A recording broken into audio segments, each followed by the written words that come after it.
अस्सलाम वालेकुम नाज़रीन, इशूज़ में तव्हांखे भलीकार। नाज़रीन, इंतहाई अहम मुल्क जो मामलो मुआशी मामलो आहे। उन हवाले सां अॼु असां इंतहाई अहम ॻाल्हि ॿोल कंदासीं। ज़मीनी हक़ीक़तूं जेके असांखे मासिस में ग्राउंड रियलिटीज़ नज़र अचनि थियूं, अवाम जूं तमामु वॾियूं दाऊं आहिनि त खाद खुराक में उन जे अघनि में तेज़ी सां इज़ाफ़ो थी रहियो आहे।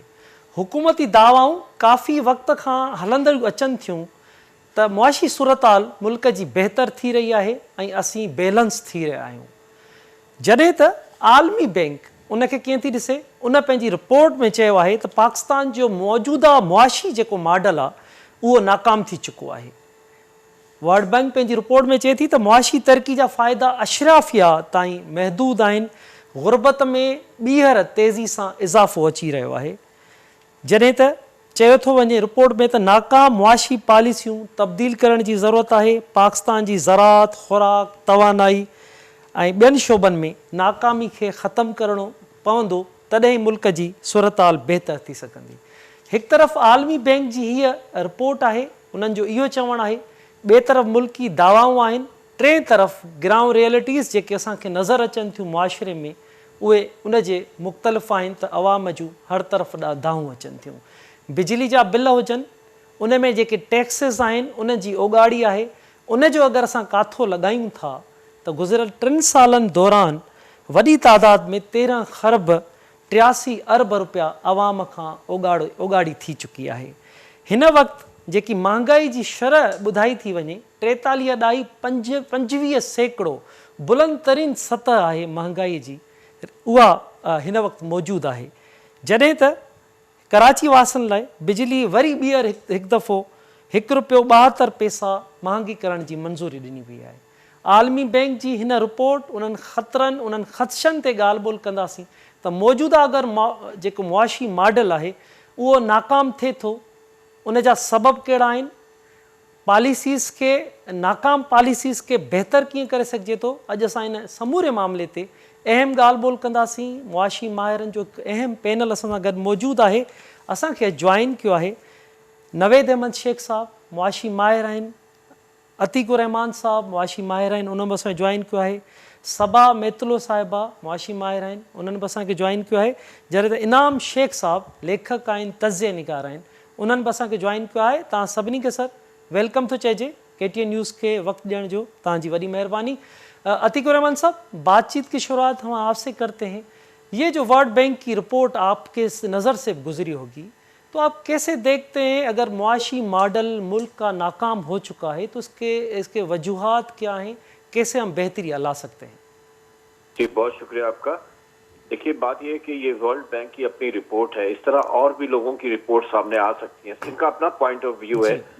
ये अपने प्रेरोगेटिव है इनका, नॉट नेसेसरी कि हम लोग उससे एग्री करें, लेकिन ठीक है। एक थोड़ी सी सूरत हाल ये है कि हमारी इकोनॉमिक कंडीशन में काफी एंजाइटी है, अप एंड डाउन है, वोलेटिलिटी है।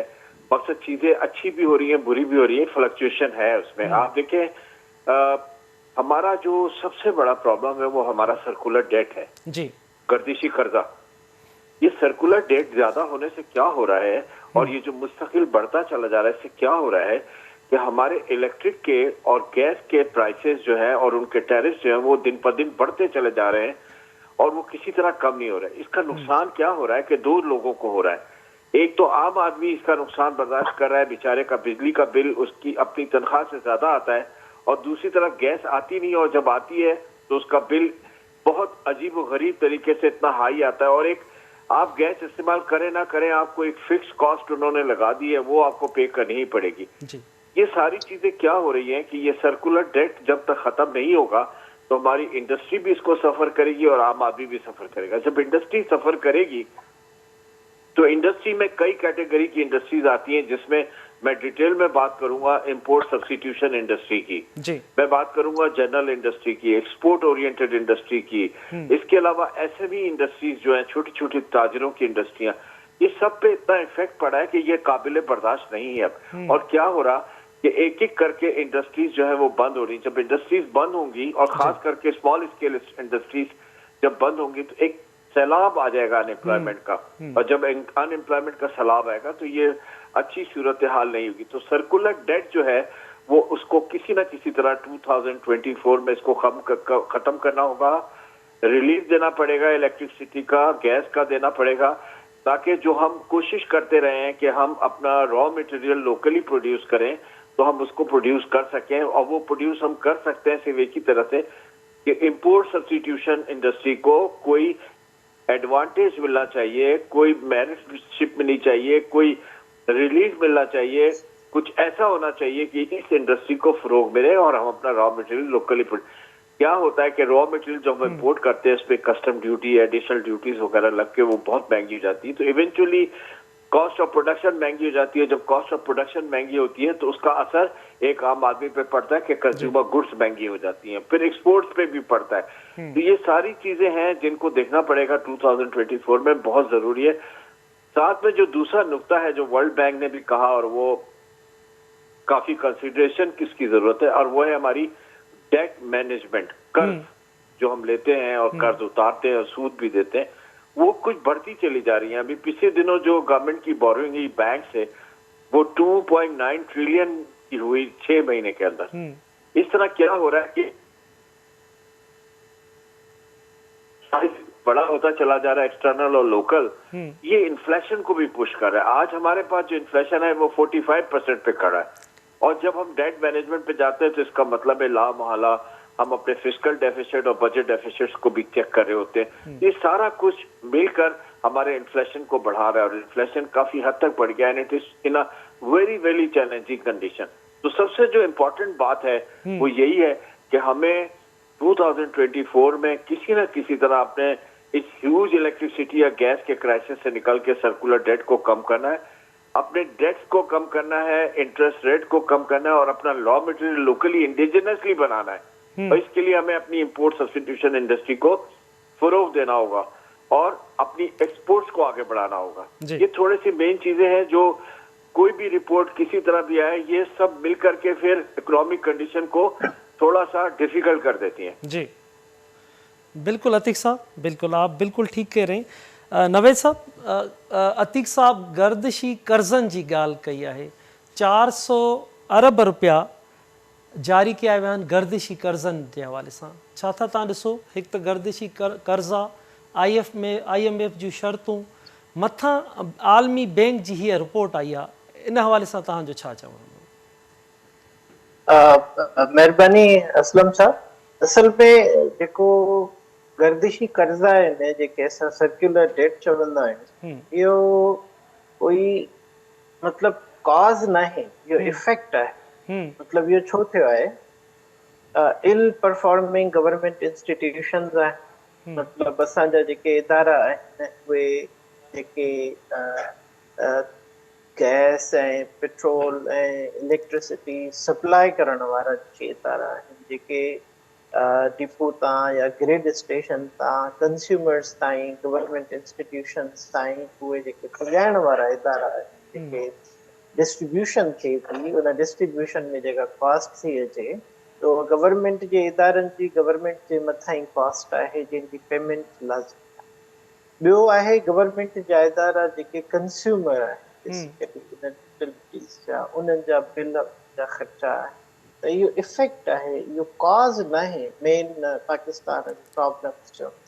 पाकिस्तान जो जेको मेन प्रॉब्लम आहे उहा त बैड गवर्नेंस आहे। शुरू खां वठी एलिट इकोनॉमी आहे, 1% 1.5% जेके माण्हू आहिनि उहे इम्पोर्टेड गुड्स कंज्यूम था करनि, उन ते असांखे महांगो फॉरेन जेको आहे रिजर्व डॉलर्स में पेमेंट करणी थी पवे, जेका पेमेंट असां करे नथा सघूं त असां डिफॉल्ट था थियूं या असां कर्ज़ था वठूं IMF खां। न त जेको 99% माण्हू आहिनि उहे इम्पोर्टेड गुड्स खे कंज्यूम कनि कोन था। त एलिट इकोनॉमी जेका असांजी स्ट्रक्चर आहे इकोनॉमी जो, उहो एलिट स्ट्रक्चर आहे। सो इन में इहे प्रॉब्लम्स त लाज़मी रहंदा।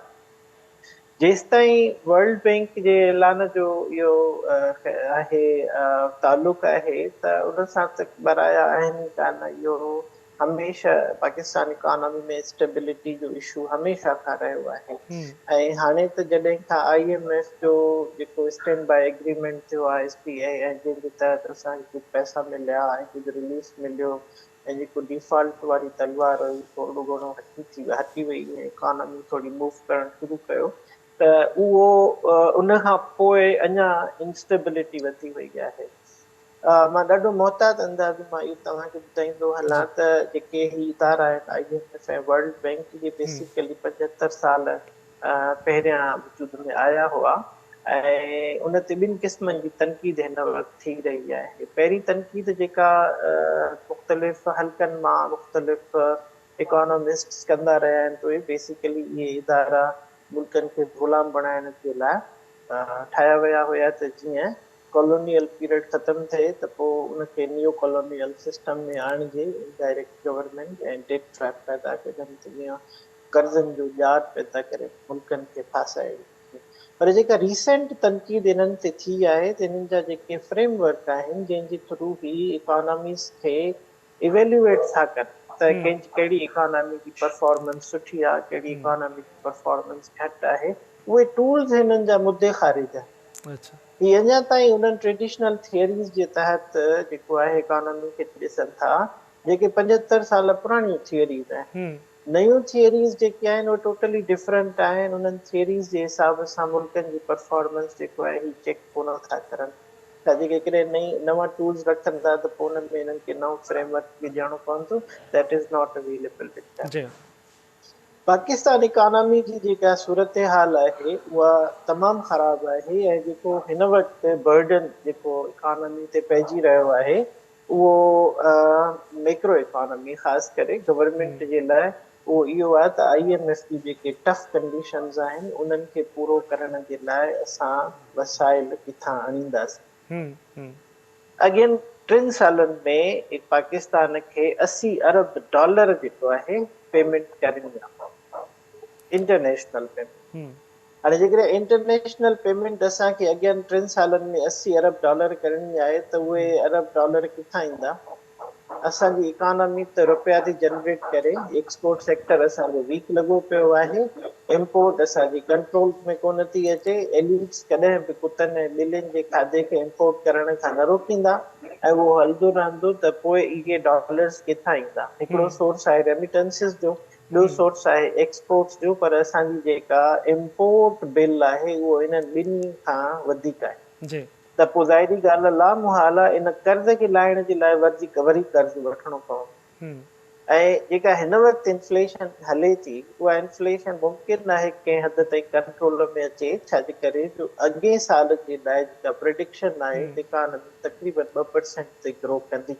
माना माण्हू कमु करणु शुरू कंदा ऐं शयूं जेको आहे कुझु रिज़ल्ट कुझु लाभ ॾियणु शुरू कंदियूं ऐं उनजे नतीजे में जेके पैसा जमा थींदा उहे पैसा माण्हुनि मां ई कढी करे उन्हनि सां ई डॉलर्स खे ख़रीद करे उन्हनि खे ई पैसा वापसि कया वेंदा। माना जेके व्याज जी मद में आहिनि ऐं जेको आहे मूल जेको असांजो कर्ज़ वरितल आहे उनजी मद में आहिनि। जेको हिन वक़्तु तमामु वॾो जेको इशू आहे मां तव्हांखे ॿुधायां त जेको मार्कअप रेट आहे गुज़िरियल 3 सालनि खां असां 6% ऐं 7% खां वधाए करे 22-23% ऐं हिन वक़्तु जेकॾहिं रियल इंट्रेस्ट रेट ॾिसिजे त उहो 29-30% ताईं पहुचायो आहे IMF जी कंडीशन जे करे। त इन इंट्रेस्ट खे वधाइण जो जेको मेन लॉजिक हुयो मूं पहिरियां बि चयो त IMF ऐं वर्ल्ड बैंक वारनि जूं पॉलिसीज़ जेको आहे उहे मुद्दे ख़ारिज आहिनि। उहे असांखे इफेक्टिव को रस्तो नथियूं ॾिसनि त इकोनॉमी खे बहाल कीअं कजे, बल्कि अञा धुबण में वधीक विझनि थियूं। नंढड़ो मिसाल आहे त IMF चयो त बाबा तव्हां इंट्रेस्ट रेट वधायो जंहिंजे करे तव्हांजी इन्फ्लेशन कंट्रोल थींदी, पर तव्हां ॾिठो त असां 6% खां 22-23% ऐं 24% ताईं इंट्रेस्ट रेट खणी वियासीं, पर असांजी इन्फ्लेशन 10% खां 45% थी। माने ईअं पियो लॻे त इंट्रेस्ट रेट वधाइण जो मेन मक़सदु इहो ई हुयो त इन्फ्लेशन खे वधाइजे, घटाइजे न। बिल्कुलु हिन वक़्तु सूरत हाल इहा आहे त गवर्नमेंट रोज़ानो जे हिसाब सां एवरी डे 24 अरब रुपया रुगो व्याज जे मद में बैंकुनि खे पेमेंट थी करे। 24 अरब रुपया माना जेकॾहिं हिनखे असां ॿिए तरीक़े सां इकोनॉमी खे नंढड़ी हिकिड़ी इकोनॉमी वठूं, को नंढड़ो शहर वठूं, शिकारपुर वठूं, ख़ैरपुर वठूं, त उते असां मेट्रो स्टार्ट करे सघूं था सिर्फ़ु हिकु ॾींहं जो इंट्रस्ट न ॾियूं त। बिल्कुलु 24 अरब रुपया वॾी रक़म आहे ऐं जॾहिं त पूरे मुल्क जे इंतिज़ामी ढांचे खे हलाइण जे लाइ 12 अरब रुपया रोज़ानो ख़र्च था थियनि। बिल्कुलु हाणे अंदाज़ो लॻायो त जेको पूरो मुल्क जेतिरनि पैसनि मां असां हलायूं था उन खां डबल ते असां व्याज था ॾियूं, त इहा जेका इकोनॉमी में सुई लॻल आहे, इंजेक्शन लॻल आहे, इंजेक्शन जा रस था चूसियूं आम माण्हूअ जी, त उहे वञनि काॾे था पैसा। जी ऐं जेकॾहिं असां इहे 24 अरब रुपया रोज़ जे हिसाब सां सिर्फ़ु हिकिड़े ॾींहं जी बचत कयूं त 20,000 माण्हुनि खे असां साल जे लाइ नौकरी ॾेई सघूं था। बिल्कुलु मतिलबु इहो एतिरो वॾो इशू आहे जंहिंखे असां इग्नोर कॾहिं नथा करे सघूं। इंट्रस्ट रेट जेकॾहिं असां कंट्रोल कंदासीं त उन सां असांजा जेके कर्ज़ आहिनि, जी कारोबारी कर्ज़, जेको नंढो वापारी आहे, जेको नंढो मैन्युफैक्चरर आहे, जेको नंढी फैक्ट्री जो ओनर आहे, जेकॾहिं उन्हनि खे उहे सस्ता कर्ज़ मुहैया करिया वञनि त उहो इकोनॉमी जे पीछे खे वधीक मज़बूतीअ सां ऐं वधीक तेज़ी सां फिरण बिल्कुलु कंदा। ऐं अॻियो साल जेको 2024 जो अधु ऑलरेडी गुज़री चुको आहे, जंहिंमें असांखे मतिलबु आम माण्हूअ खे टैक्स जी मद में ॼवरनि वांगुरु रत चूसी थी वञे, त उहो जेको आहे घटि में घटि फ़ाइदो थींदो त बाबा इकोनॉमी अॻिते हलंदी, कुझु बिल्कुलु नंढो वापारी, नंढो जेको कारोबारी आहे उनजे लाइ कुझु रिलीफ थींदो। ऐं इन्फ्लेशन ते कंट्रोल शायदि अॻियनि 6 महीननि में 8 महीननि में थिए, पर जेको वर्ल्ड बैंक जी प्रेडिक्शंस आहिनि काफ़ी हद ताईं सही आहिनि त जेसिताईं फिस्कल मैनेजमेंट ऐं डेट मैनेजमेंट न हूंदी जी बिल्कुलु मसइला चैलेंजिस पूरा न थींदा। बिल्कुलु नवेद साहब, ईअं चैलेंजिस पूरा न थी सघंदा। सभा मेथलो साहिबा, तव्हां डॉक्टर नवेद साहब जी तव्हां ॻाल्हि ॿोल ॿुधी रहिया आहियो। हिकु वॾो व्याज ऐं उन सां गॾोगॾु असीं गर्दिशी कर्ज़नि जी बि ॻाल्हि कई। 2024 तरफ़ असां नए साल तरफ़ वञी रहिया आहियूं। नवेद साहब इंतिहाई अहम हिकु ॻाल्हि कई त असां कर्ज़ लाहिण लाइ कर्ज़ वठी कर्ज़ लाहींदा आहियूं। कीअं त मुआशी सूरताल ॾिसो, दुनिया असां लाइ छा सोचे रही आहे। वर्ल्ड बैंक जी रिपोर्ट बि साम्हूं आहे। महांगाई जी जेकी सतह आहे बुलंद तरीन सतह ताईं 43.25% ताईं पहुची चुकी आहे। तव्हां कीअं था मुआशी सूरताल मुल्क जी खे ॾिसो? Thank U mister Aslam. असल में अगर असां पंहिंजी इकोनॉमी जी महांगाई जे लेवल खे ॾिसूं त महांगाई खे 2 फैक्टर कंट्रीब्यूट कंदा आहिनि। हिकिड़ो तव्हांजा डोमेस्टिक इशूज़ हूंदा आहिनि ऐं ॿियो तव्हांजो इंटरनेशनल फैक्टर हूंदो आहे। अगरि इंटरनेशनल फैक्टर खे ॾिसूं त यूक्रेन वॉर ॾिसी वठो, इज़राइल जो हमलो ॾिसी वठो पैलेस्टाइनियुनि ते, उहे मेन फैक्टर्स आहिनि तव्हांजी इन्फ्लेशन खे कंट्रीब्यूट करण लाइ। छाकाणि जेकॾहिं इंटरनेशनल सिस्टम में डिस्ट्रप्शन आहे त इट मीन्स तव्हांजी जेका सप्लाई चेन आहे उहा डिस्टर्ब थी। अगरि सप्लाई चेन डिस्टर्ब थींदी इट मीन्स तव्हां वटि शॉर्टेज क्रिएट थींदो। शॉर्टेज क्रिएट थी त इन्फ्लेशन ओबियसली हिकु त इहो फैक्टर आहे। ॿियो फैक्टर असांजी इन्फ्लेशन में आहे डोमेस्टिक फैक्टर, जेको सभ खां पहिरियां असां वटि फ्लड आयो त फ्लड जे करे असां वटि फूड जी शॉर्टेज थी वई। काफ़ी सारियूं जेके शयूं हुयूं जेके तव्हांजूं जिन जी शेल्फ लाइफ घटि हूंदी आहे उहे तमामु शॉर्टेज थी वियूं न। तव्हांजी सब्जियूं वग़ैरह प्रोडक्शन घटि ॼणु लॻियूं। त इहे 2 फैक्टर आहिनि जेके मेन तव्हांजो काज़ आहिनि इन्फ्लेशन जो। उन खां पोइ अचूं त वर्ल्ड बैंक जी रिपोर्ट, त वर्ल्ड बैंक जो जेको Najy Benhassine world bank director for Pakistan आहे, उहो उन जो आर्ग्यूमेंट इहो आहे त पाकिस्तान जो जेको मॉडल आहे उहो फेल आहे इन जे करे छाकाणि जो पाकिस्तान लो ह्यूमन डेवलपमेंट सर्विसिस प्रोवाइड थो करे ह्यूमन्स खे। हुन आर्ग्यूमेंट खे सपोर्ट कंदे चयो त हिकु डॉक्टर अवेलेबल आहे 1300 मरीज़नि जे लाइ। प्लस में पाकिस्तान जी जेका ह्यूमन डेवलपमेंट इंडेक्स जी रैंकिंग आहे उहा 161 नंबर ते आहे आउट ऑफ 192 कंट्रीज़ मां। इट मीन्स असां हिकु लोएस्ट रैंकिंग में आहियूं। अगरि कंपेयर कयूं पंहिंजे नेबर इंडिया खे त इंडिया जी रैंकिंग आहे 132 जी। प्लस में बांग्लादेश जेको असांजो पार्ट हुयो उहो आहे 129 नंबर ते। त इट मीन्स असां जेके ह्यूमन डेवलपमेंट इंडेक्स में असांजी जेका रैंकिंग आहे उहा लोअर आहे। ऐं मेन जेको काज़ आहे असांजी इकोनॉमिक इनस्टेबिलिटी जो उहो because of the under development of the human आहे। सो द इकोनॉमी खे जेकॾहिं असांखे वधाइणो आहे त मेन असांजो जेको असां पाण मोस्टली असांजा इकोनॉमिस्ट कमेंट कंदा आहियूं त असां पंहिंजे टैक्स बेस खे वधायूं। अगरि पाण चऊं था असां टैक्स बेस खे वधायूं त अगरि टैक्स बेस चलो असां वधाए बि छॾियो, पोइ जेको इहो वधियल पार्ट आहे उहो असां इन्वेस्ट किथे कंदासीं? छा उहे ई जेके असांजा पुराणा प्रोजेक्ट्स आहिनि असां उन्हनि ते ई उहे इन्वेस्ट कंदासीं, या के नए लेवल जीअं हाणे असांजी ह्यूमन डेवलपमेंट जा कुझु प्रोजेक्ट्स आहिनि उन्हनि ते कंदासीं? अगरि असां पुराणनि प्रोजेक्ट्स ते जंहिंमें सिर्फ़ु जिन जो जेको फंडिंग हूंदी आहे उहा असां 5% उन प्रोजेक्ट्स ते न लॻाईंदा आहियूं, इट मीन्स त उन प्रोजेक्ट जो जेको मेन बजट हूंदो आहे उहो असां उन प्रोजेक्ट ते लॻाईंदा ई न आहियूं। अगरि फॉर सपोज़ असां कोई मेट्रो जो प्रोजेक्ट था स्टार्ट करे सघूं सखर में, खैरपुर में, अगरि उन जो जेको टोटली असां पंहिंजो बजट आहे उहो उन ते लॻायूं त इट मीन्स उहा डेवलपमेंट ॾींदो। पर मोस्टली असांजा जेके गवर्नमेंट जा प्रोजेक्ट्स आहिनि उहो जेका उन्हनि जी टोटल फंडिंग आहे उहा उन ते इन्वेस्ट ई कोन थींदी आहे। त जेको असां इकोनॉमी जो मेन फ्लो आहे उहो अंडर डेवलपमेंट ऑफ ह्यूमन आहे। अगरि असां ह्यूमन जी जेका सर्विसिस आहिनि उन्हनि खे इम्प्रूव कंदासीं, फॉर सपोज़ हेल्थ खे, एजुकेशन खे, तॾहिं असांजी इकोनॉमी कंहिं सुठी सतह ते हली सघंदी। पर अगरि असां पुराणे मॉडल ते पुराणा जेके मॉडल जीअं डॉक्टर नवीद साहब कमेंट कयो त असां पुराणनि मॉडल्स ते इकोनॉमी खे हलायूं था। अगरि असां पुराणे मॉडल्स ते इकोनॉमी खे हलाईंदासीं उहे पुराणा मॉडल डेवलप्ड कंट्रीज़ जे बेसिस ते डेवलप कया विया आहिनि। असांजी इकोनॉमी जी टोटली नेचर चेंज आहे। असांजी इकोनॉमी खे हिकु न्यू मॉडल जी नीड आहे। अगरि उहो मॉडल असां किथां डेवलप कंदासीं? जॾहिं असां हिकु एजुकेटेड क्लास क्रिएट कंदासीं पाकिस्तान में। हाणे उहा एजुकेटेड क्लास असांजी बेसिक एजुकेशन खां स्टार्ट थींदी। अगरि असांजी बेसिक एजुकेशन ई इम्प्रूव न आहे त असां न्यू मॉडल्स किथां डेवलप कंदासीं? बिल्कुलु सबा साहिबा, इंतहाई अहम ॻाल्हि ॿोल तव्हां कई, हेल्थ एजुकेशन। नवे साहब, सबा साहिबा इंतहाई अहम ॻाल्हि ॿोल कई। छा था तव्हां सम्झो ईंदड़ वक़्त में 2024 खे कीअं था ॾिसो तव्हां?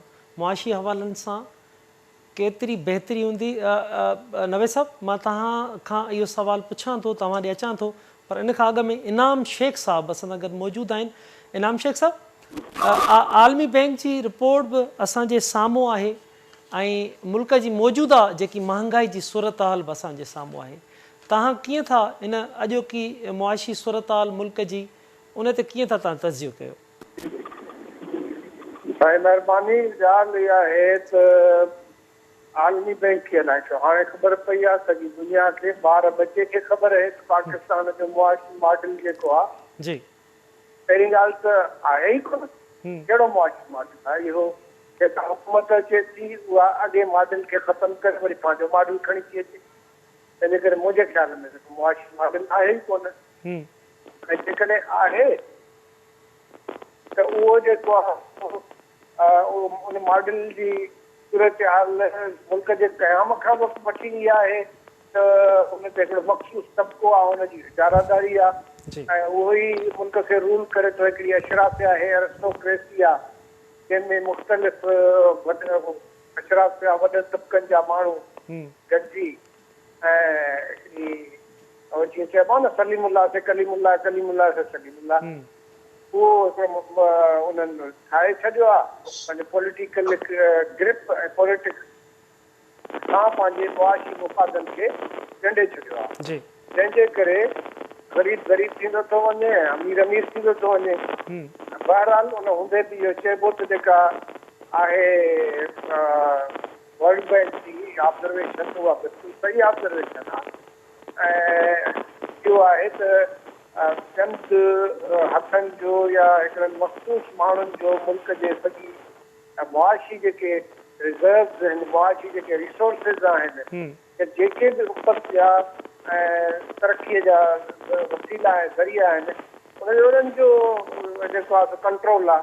नतीजे में उन जा जेको समर आहे उहो हेठो किन तबिको त बाद जी ॻाल्हि थी, जेको डिजिटल मिडिल क्लास उन ताईं मिलंदो थो ऐं गुरबत वधी वई आहे। ख़ुदि वर्ल्ड बैंक जी हिकिड़ी रिपोर्ट आहे त जेको सिंध में उहो जेको हुयो उहो गुज़िरियल 2 ॾहाकनि में तमामु शिदत सां वधी वियो। तंहिंजे करे इन सॼी सूरत हाल जे रोशनीअ में असां चई सघूं था त जेसि ताईं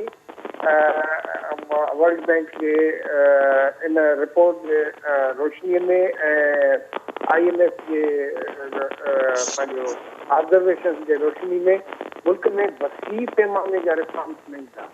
इक़्तिदार जो जेका मुंतकिली आहे उहा वाकई हिकदमि जंहिंजे हथनि में न थींदी तेसि ताईं मॉडल त इहो ई हूंदो जेको पाकिस्तान जो आहे। उन में तव्हां ॾिसो त IMF बि ईअं चवे जेके बि टैप थियनि था फंड उहे माना मुल्क जे वसीलनि मां जनरेट था थियनि या ॿाहिरां जेके अंदाज़नि जे ग्रांट्स जे सूरत में अचनि था।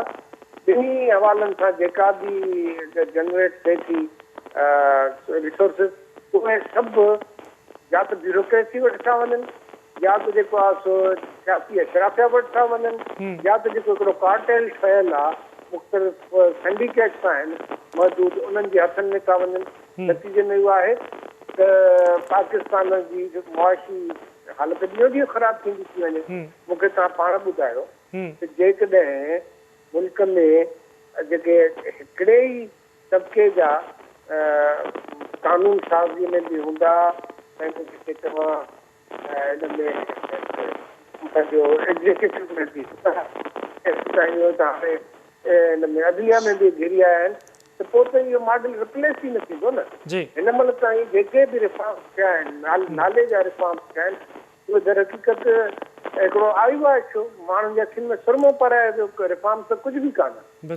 रिफॉर्म्स जे नाले में जेके ज़मींदार तबिके जी ग्रिप अञा वधीक मज़बूत थी जेके लोनिंग थिए थी पाकिस्तान जे बिज़नेस में या बैंकिंग सेक्टर में उनजो तव्हां हाल ॾिसो त उहो लोनिंग बि हिकिड़े मख़सूस माण्हुनि खे थिए थी जेके ख़ुदि पॉलिटिक्स में बि वेठा आहिनि उहे पंहिंजा ई कर्ज़ जेके आहिनि सभु माफ़ कराए ऐं उन खां पोइ आज़ादी था वेही रहनि ऐं जेके त इन सूरत हाल में मां सम्झां थो त इहा ऑब्जर्वेशन सही आहे ऐं इन जो ख़ात्मो तेसि ताईं मुमकिन न थींदो जेसि ताईं तव्हांजो पॉलिटिकल सिस्टम सही न थींदो जेसि ताईं तव्हांजी फॉरेन पॉलिसी सही न थींदी जेसि ताईं ॿिया वॾा इंडिकेटर्स जेके मुल्क रियासत खे हलाइण जा उहे ठीक न थींदा।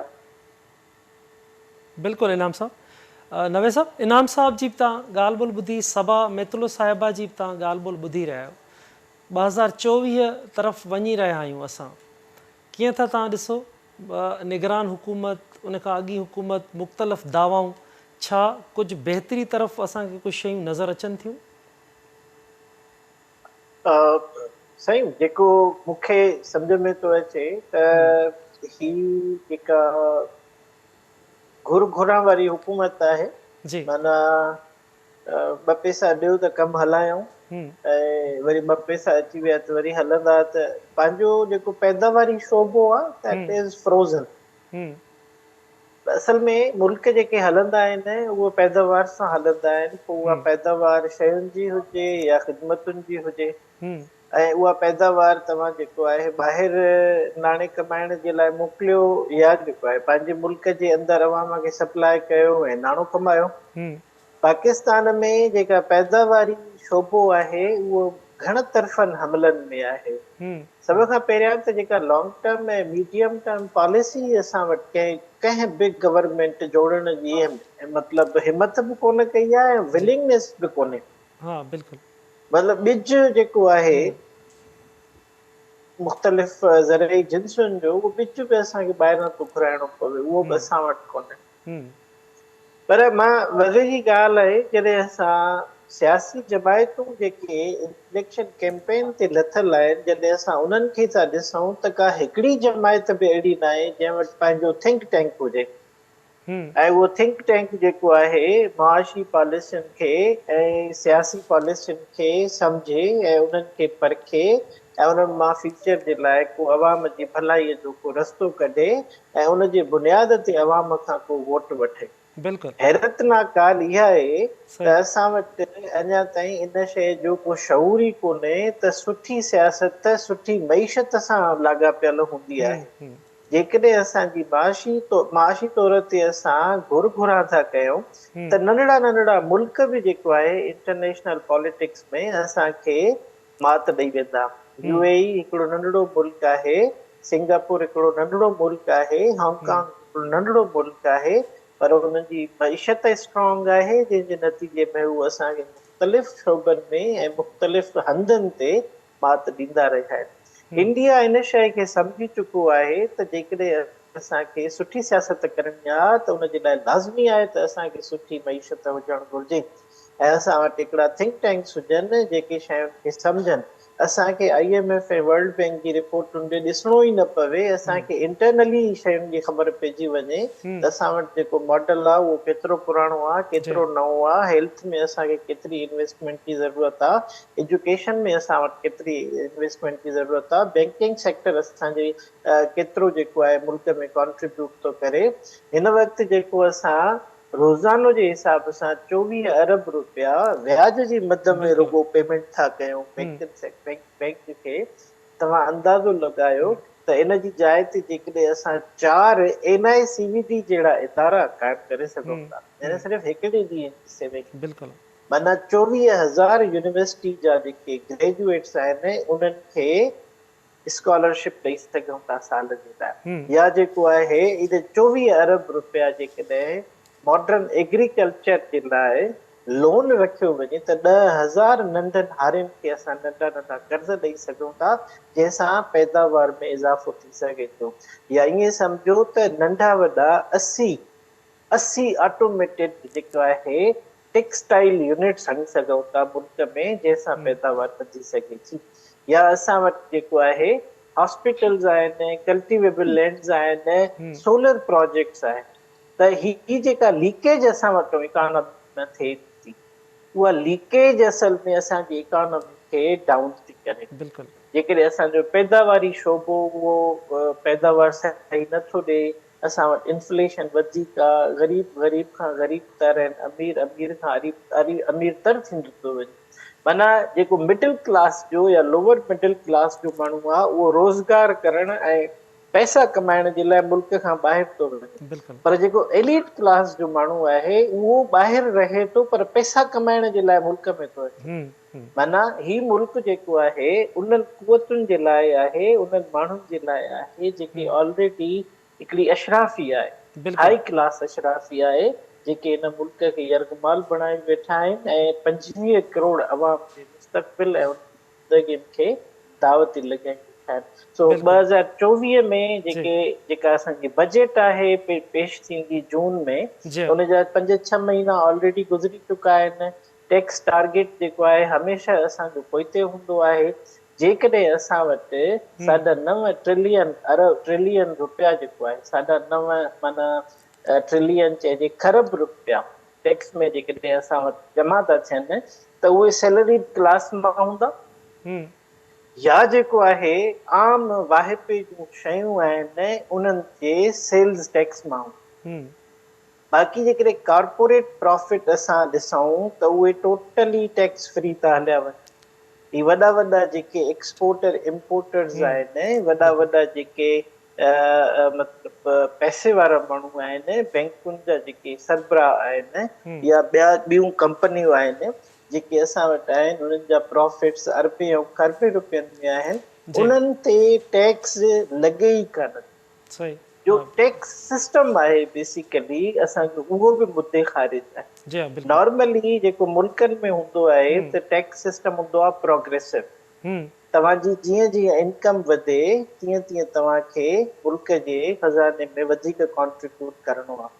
असां वटि छा आहे, जो जेको अमीर आहे या ग़रीब आहे साॻियो ई जेको आहे उहो टैक्स पे कंदो, जो असां वटि इनडायरेक्ट टैक्स जो रेशो वधीक आहे डायरेक्ट टैक्सेस मां। सरकारी मुलाज़िम आहे जेको हिननि जे हथ अची थो वञे, जंहिंजी एट सोर्स टैक्स डिडक्ट कई थी वञे ऐं उहो किथां भॼी कोन थो सघे। बाक़ी हर क़िस्म जो हरपो, हर क़िस्म जो जेको आहे कारोबारी तबिको हुजे नंढो या वॾो, उहो आज़माए करे पाण खे टैक्स खां बचाए। बिल्कुलु पोटेंशियल जेको पाकिस्तान इकोनॉमी में टैक्स जो आहे उहो तक़रीबन 16 खां 17 खरब रुपयनि जो आहे, पर विलिंगनेस कोन्हे इन अशराफिया में त उन एलीट क्लास खे टैक्स नेट में आणे सघे। बिल्कुलु बिल्कुलु नवेद साहब, इन ई अशराफिया जी आलमी बैंक बि पंहिंजी रिपोर्ट में ॻाल्हि कई आहे जेकी तमामु वॾा इंतिहाई अहम सवाल बि मौजूदु आहे। सबा साहिब, नवेद साहब ईंदड़ इलेक्शन जी बि ॻाल्हि कई त असां वटि हींअर सियासतदान अवाम वटि वञनि था, मुआशी प्लान कहिड़ो हुजणु घुरिजे जेके सियासतदाननि वटि हुजे आवाम ताईं पहुचाइनि ऐं उन ते अमल थी सघे? कहिड़ो मुआशी प्लान खे तव्हां ॾिसो था जेको असांजे समाज में मुआशी बहितरी आणे सघे? सर, आउं डॉक्टर नवीद साहब जी ॻाल्हि खे ई अॻिते वधाईंदसि। सर चयो त जेको असांजी इनडायरेक्ट टैक्स जो रेशियो आहे उहो तमामु घणो आहे as compare to direct tax जो, जेको असांजो टैक्स जो स्ट्रक्चर आहे मेन। सर, जेको टैक्स जो असांजो स्ट्रक्चर, जेका इनडायरेक्ट टैक्स हूंदी आहे उहा directly related to the poor people हूंदी आहे। जेका तव्हांजा कंज्यूमर गुड्स ते जेका तव्हांजी टैक्स लॻंदी आहे उनखे पाण इनडायरेक्ट टैक्स चवंदा आहियूं। जेका तव्हां रोज़मर्रा जूं शयूं तव्हां कंज्यूम था कयो उन ते जेका बि टैक्स थी लॻे उनखे असां इनडायरेक्ट। ऐं जेकॾहिं इनडायरेक्ट टैक्स में कॾहिं बि इंक्रीज़ थो अचे त इट मीन्स जेका कंज्यूमर प्राइस आहे उहा वधी वेंदी। जेकॾहिं कंज्यूमर प्राइस अॻिते वधे थी ऐं इनकम तव्हांजी उते ई पई आहे, घटिजे थी पर वधे नथी, त तव्हांजो जेको ग़रीब शोबो आहे, ग़रीब तबिको आहे, उहो तमामु मुश्किलियूं फेस कंदो न। ऐं जेका तव्हांजी डायरेक्ट टैक्स आहे उनजो 40% रेशियो आहे ऐं जेको तव्हांजी इनडायरेक्ट टैक्सिस जो आहे पाकिस्तान जे स्ट्रक्चर में उहो 60% जेका टैक्स जी कंट्रीब्यूशन आहे पाकिस्तान जी में उहा 60% इनडायरेक्ट टैक्स जी आहे। त जेकॾहिं असां पंहिंजे मॉडल खे चेंज कंदासीं, 60% असां डायरेक्ट टैक्सिस ते कन्वर्ट कंदासीं पंहिंजे टैक्स बेस खे ऐं 40% या 30% ते असां डिक्रीज़ करे पंहिंजी इनडायरेक्ट टैक्सिस खे कंदासीं, तॾहिं असांजो जेको हेठि वारो तबिको आहे उहो वधी सघंदो न। त इहो मॉडल आउं इंडोर्स पई कयां। बिल्कुलु। अच्छा इनाम साहब, मुआशी प्लान जे बाबति तव्हां बि असांखे ॿुधाईंदव, छा तव्हांजी कीअं तजवीज़ कहिड़ियूं आहिनि त कीअं मुआशिरे में पाण वटि इकानमीअ खे कीअं बहितर बणाए सघिजे थो? मथां इलेक्शन्स बि आहिनि। ॾिसो न, हिकिड़ो तव्हांखे आम रवाजी मुआशी माहिर या इकोनॉमिक्स जो एक्सपर्ट तव्हांखे ॿुधाए, एक्सपर्ट छा आहे, हिकिड़ो आम रवाजी उस्ताद बि ॿुधाए सघंदो। जी त जेके ॿ टे ख़ासि क्राइटेरिया हूंदा आहिनि उनमें तव्हांजो ट्रेड बैलेंस छा आहे, ट्रेड डेफिसिट केतिरो आहे, तव्हांजी GDP केतिरी आहे, ग्रास प्रोडक्ट केतिरी आहे, ऐं तव्हांजी जेका आहे सा मजमूई तौर ते जेको ख़र्च आहिनि उन्हनि जो काथो छा आहे, उहे कहिड़नि कहिड़नि मदनि में थियनि था, उहे अवाम जे भला ते था थियनि या टेंशन। छो त इहे सभु शयूं हिक ॿिए सां लाॻापियल आहिनि। अवाम जी जेका भला आहे, उनजी बहाली आहे, मुआशी बहाली, उहा ई हिकिड़ी बहितर इकोनॉमिक सिचुएशन खे जनम ॾींदी आहे। जंहिं मुल्क जो हाल इहो हुजे त आहे एग्रीकल्चर घरई मुल्क, पर उनखे चांवर बि ॿाहिरां था घुराइणा पवनि, कणिक बि ॿाहिरां थी घुराइणी पए, फ्रूट ॿिया अलाए मुख़्तलिफ़ ड्राई फ्रूट्स उहे उनखे दालूं ॿाहिरां थियूं घुराइणियूं पवनि, या खाजरू तेल थियो या ॿियूं जेके शयूं, त तव्हांजो जेको कमायो बि नथा, जेको कर्ज़नि में पैसा वठो था उहे बि तव्हां उन्हनि ते था ॾेई छॾियो। बिल्कुलु। ऐं ॿियो जेको तव्हांजो जेको निज़ाम आहे उन मां पैसो जंहिं लुट मार करप्शन में वञे थो, पैसे जी खसखसा लॻी पई आहे, उहा तव्हांजी इकोनॉमी खे सुधरण नथी ॾे। तव्हांजी सचिता अहिड़ी एक्सपोर्ट इम्पोर्ट तव्हांजी एतिरी सुठी न आहे जो तव्हां पंहिंजो अहिड़ियूं शयूं दुनिया में मोकिले सघो। तव्हांजे साम्हूं बांग्लादेश जो ॾिसां, बिल्कुलु बांग्लादेश हाणे इन गारमेंट इंडस्ट्री में चीन खां बि अॻिते निकिरी वियो। जी श्रीलंका जहिड़ा नंढा नंढा मुल्क, त इहे इन्हनि सभिनी जी जेका रिफ्लेक्शन ज़रूरी आहे, जेके तव्हांजो इलेक्शन थियनि थियूं या जेको हींअर पॉलिटिकल सेटअप आहे, उनमें हिकिड़ा अहिड़ा ट्रेनर माण्हुनि जी, समझदार माण्हुनि जो हुजनि था जेके पर्सनल जेके गेन खां मथे हटी करे जनरल गुड जे लाइ, इज्तमाही भले जे लाइ सोचींदा हुजनि, ऐं उहे जेकॾहिं इन्हनि ॿिनि चइनि जेके इंडिकेटर्स खे कंट्रोल करे विया, पंहिंजे ख़र्चनि खे जेको आहे सो गैर तरक़ियाती जेके ख़र्च आहिनि उन्हनि खे अरेस्ट करे विया, हाणे तव्हांजे साम्हूं आहे की उन ॾींहुं बिलावल भुट्टो ज़रदारी चयो त 300 अरब रुपया उन्हनि 21-22 खातनि ते ख़र्च था थियनि, जेके ऑलरेडी अरड़ी तरमीम जे हेठि सूबनि खे मिली चुका आहिनि। बिल्कुलु राम साहब, वाकई इहा ॻाल्हि सही आहे त एजुकेशन डिपार्टमेंट जो, हेल्थ डिपार्टमेंट जो, तंहिंजो हाणे वज़ारतुनि जो उते कहिड़ी ज़रूरत आहे मर्कज़ में। बिल्कुलु। पर छा आहे त न ये शयूं छॾण जे लाइ तयारु आहे। ॿी जेका अहम तव्हांजा पॉलिसी साज़ इदारा आहिनि, पॉलिसी मेकिंग जेके इदारा आहिनि, हाँ टेक्निका या ॿिया इन क़िस्म जा जेके इदारा आहिनि उन्हनि ते प्रेज़ेंटेशन छा आहे, रिप्रेज़ेंटेशन छा आहे।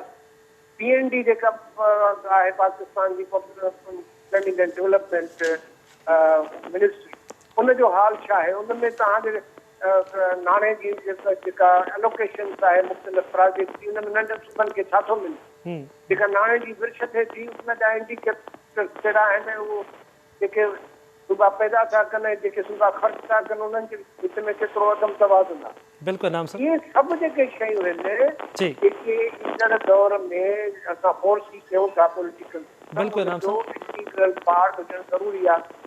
बिल्कुलु हाणे उहो पार्ट तॾहिं थिए जॾहिं तव्हांजी सोसाइटी में पुछाणो हुजे न, पुछाणो भोट जे सूरत में हुजे, बिल्कुलु। पुछाणो तव्हांजे जुडिशरी जे निज़ाम में बहितरी ज़रिए थिए, पुछाणो जेके तव्हां कुझु नेट समेत इदारा ठाहिया आहिनि उहे इंडिपेंडेंट ऐं जुडिशियस हुजनि, ऐं अहिड़ी तरह जेके वरी तव्हां वज़ारतूं में माण्हू आणियो था उहे पढ़ियल लिखियल हुजनि, उन्हनि जो को विजन हुजे, बिल्कुलु नाम साहब। उन्हनि वटि को सही जेको था आहे सो समझदारी हुजे, त इहे सभु शयूं बिल्कुलु नाम साहब तव्हां बिल्कुलु ठीकु था चओ, बिल्कुलु ठीकु था चओ।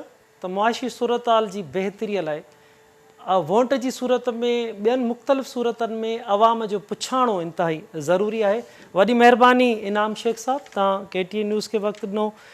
नवेद अहमद शेख साहब, मुआशी माहिरनि बि असांखे वक़्तु ॾिनो। अतीक रहमान साहब, तव्हांजी वॾी महिरबानी। सबा मेतुलो साहिबा, तव्हां सभिनी जी महिरबानी। नाज़रीन, मुआशी माहिरनि जा तव्हां मुआशी मुल्क जी जेकी सूरत हाल आहे उन ते इंतिहाई अहम तज़ियो ॿुधो। ईंदड़ जेकी इलेक्शन आहे, ईंदड़ हुकूमत आहे, उन लाइ वॾे में वॾो जेको चैलेंज आहे उहा मुआशी हालतुनि जी बहितरी हूंदो। आलमी बैंक पंहिंजी रिपोर्ट में चई चुकी आहे त पाकिस्तान पंहिंजी नाकाम मुआशी पॉलिसियुनि खे तब्दील करे तॾहिं बहितरी मुमकिन थी सघे थी। ग्राउंड रियलिटीज़ में वञूं था, ज़मीनी हक़ीक़तूं जेके समाज जे अंदरि नज़र अचनि थियूं, महांगाई तेज़ी सां वधी रही आहे, बेरोज़गारी वधी रही आहे, बिजली जे बिलनि में इज़ाफ़ो थी रहियो आहे। इन समूरी सूरत हाल ते पॉलिसीज़ जोड़ण जी ज़रूरत आहे, उनखे अमल करण जी ज़रूरत आहे त जीअं मुल्क जी जेके मुआशी पीड़ आहे, जेके बुनियाद आहिनि उहे बहितर थी सघनि ऐं मुल्क जो जेको माण्हू आहे उहो पंहिंजे पेरनि ते बीह सघे ऐं ख़ुशहाली अची सघे। व नवनि इशू सां गॾु ॿीहर गॾु हूंदासीं। तेसिताईं पंहिंजे मेज़बान असलम हैदर खे ॾींदा इजाज़त। अल्लाह भाई।